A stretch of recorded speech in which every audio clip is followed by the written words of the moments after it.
कि हम अपनी जड़ में जाएं, अपने जड़ को मजबूत करें, क्योंकि हमारे सामने एक बहुत बड़ी चुनौती है। चुनौती ये है कि हम आज़ादी के आंदोलन में शामिल हुए, देश को आज़ादी मिली और आज़ाद भारत के निर्माण में कांग्रेस पार्टी ने बहुत बड़ी भूमिका निभाई। पहले हमारी जिम्मेवारी देश को चलाने की थी, आज हमारी जिम्मेवारी देश को बचाने की है। यह भूमिका हमको अपने आप में समझनी पड़ेगी। देश को चलाने की जिम्मेवारी ऐसे थी कि देश आज़ाद हुआ, देश का संविधान बना और उस संविधान के आधार पर भारतीय लोकतंत्र फलना फूलना शुरू किया।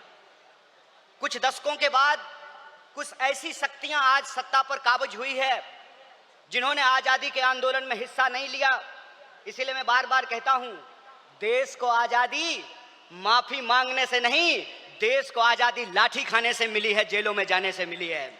यह जो आज़ादी मिली है, इस आज़ादी को जो लोग मानते नहीं हैं, कहते हैं ना, जिन्होंने अपना खून पसीना नहीं बनाया हो घर को बनाने में, उनको घर की बचाने की कोई जद्दोजहद नहीं होती है। घर को जब बिगड़ रहा हो तो उनको कोई तकलीफ नहीं होती है। जो संविधान को बनाए हैं वही संविधान को बचाना चाहते हैं, जो आज़ादी दिलाए हैं वही आज़ादी को बचाना चाहते हैं, जो देश को बनाए हैं उन्हीं को देश को बचाना पड़ेगा। बताइए, कांग्रेस पार्टी का एक एक कार्यकर्ता जो देश की आज़ादी पर गर्व करता है, देश के स्वतंत्रता आंदोलन पर गर्व करता है, उस आज़ादी को बचाने के लिए आप संघर्ष करेंगे कि नहीं करेंगे? अगर आप संघर्ष करेंगे तो ये लड़ाई बिल्कुल आमने सामने की लड़ाई है।